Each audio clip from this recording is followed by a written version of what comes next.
ఇయ్యాన నేను తీసుకుంటా స్కూల్లో తీసుకుంటారు పంపించారు.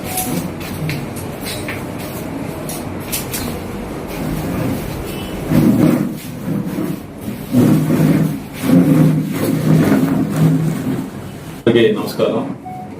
2021లో తడ టౌన్లో మాధవరం పోలీస్ స్టేషన్ నుంచి మధురవాయిల్ పోలీస్ స్టేషన్ నుంచి అక్కడ ముద్దాయిలు ఉంటే పట్టుకోవడానికి వచ్చినప్పుడు ఎస్ఐ గారు పోలీస్ సిబ్బంది మీద, తమిళనాడు పోలీస్ సిబ్బంది మీద బాంబులతో దాడి చేశారు అప్పుడు తప్పించుకోవడానికి వాళ్ళు.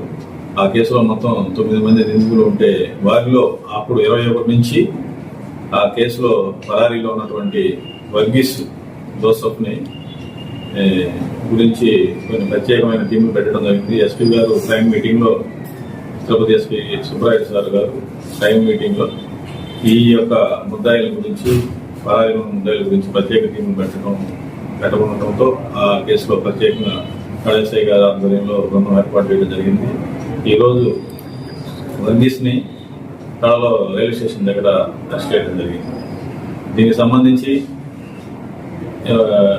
ఒక 10 days బ్యాక్ కూడా ఒక పీటీ వారెంట్లో కనకరాజన్ అనే అతను కూడా తమిళనాడు జైల్లో ఉంటే అతను కూడా తీసుకొచ్చి కోర్టులో ప్రొడ్యూస్ చేయడం జరిగింది. అదేవిధంగా ఈ పెండింగ్ లో ఉన్నటువంటి, ఎన్నో రోజుల నుంచి పెండింగ్ లో ఉన్నటువంటి కేసులో, అంటే పోలీసు వారి మీద దాడి చేసినటువంటి కేసులో ముద్దాయిని పట్టుకోవడంలో విజయం సాధించినటువంటి మన కొండపనాయన్ గారిని ఎస్పీ గారు కూడా అభినందించడం జరిగింది. అదేవిధంగా సుళ్ళూరుపేటకు సంబంధించి కొన్ని ముఖ్యమైన విషయాలు ఉన్నాయి. ఈ పట్టణంలో కొద్దిగా ట్రాఫిక్ సమస్యలు ఉన్నాయి. దానికి సంబంధించి ఈ ప్రైవేటు బస్సులు కూడా ఎక్కడపడ్డ పెడుతున్నారు. యజమానులు కూడా విజ్ఞప్తి చేసేది ఏంటంటే, మీ డ్రైవర్లు యొక్క ఎవరైతే ఎంప్లాయీస్ ఉంటారో వాళ్ళని చెప్పేసి చెట్టు కింద రోడ్డు పక్కన పెట్టుకుని వెళ్తున్నారు. అదే ఆ విధంగా కాకుండా మీకు మీటింగ్ పెట్టడం జరుగుతుంది. ఇంతకుముందు కూడా చాలా సార్లు పాత ఆఫీసులో కూడా చెప్పడం జరిగింది. వాటికి సంబంధించి మీరు ఓపెన్ ప్లేస్ ఎక్కడైనా ఉంటే చూసుకొని అక్కడ పెట్టుకోవాలి. కానీ మీరు ఈ రోడ్ల మీద పెట్టడం వల్ల నిత్యం వేల మంది తిరిగే ఈ సుళ్ళూరుపేటలో కూడా ట్రాఫిక్ సమస్య జటిలం ఉంటుంది. కాబట్టి ఆ విధంగా కనుక మీరు సహకరించకపోతే మీ మీద కూడా చట్టపరమైన చర్యలు తీసుకోవడం జరుగుతుంది.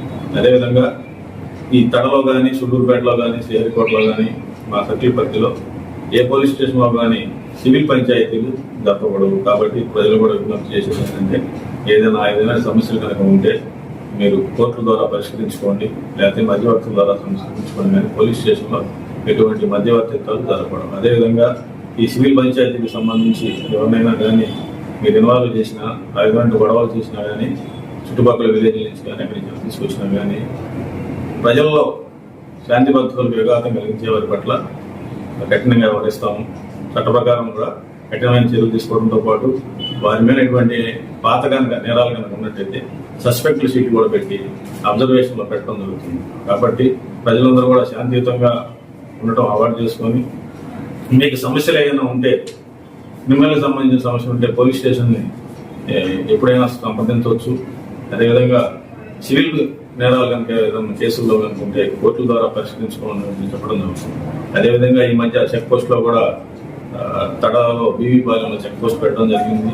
ఎస్పీ గారు కూడా విజిట్ చేశారు, కొన్ని సూచనలు చేశారు. అక్కడ ఏ విధంగా ఉండాలి, ఏ విధంగా నడుచుకోవాలని కొన్ని సౌకర్యాలు కూడా ఏర్పాటు చేయడం జరిగింది. ఇంకా కూడా దాన్ని సీసీటీవీ పర్యవేక్షణలో కూడా ఉంచడం జరుగుతుంది. అదేవిధంగా అక్కడ వాట్సాప్ నెంబర్ కూడా ఒకటి పెట్టడం జరిగింది. మీకు ఏదన్నా ఇతర రాష్ట్రాలకి శాండ్ వెళ్తున్నట్టు సమాచారం ఉన్నా కానీ, మరి ఇతర కమాడిటీస్ ఏమైనా వెళ్తున్నట్టు సమాచారం ఉన్నా కానీ డైరెక్ట్గా కూడా ఆ నెంబర్కి చెప్పండి.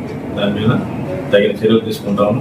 అదేవిధంగా వివరాలు ఎవరైతే చెప్తారో వారి యొక్క పేర్లు కూడా గోప్యంగా ఉంచబడుతుంది.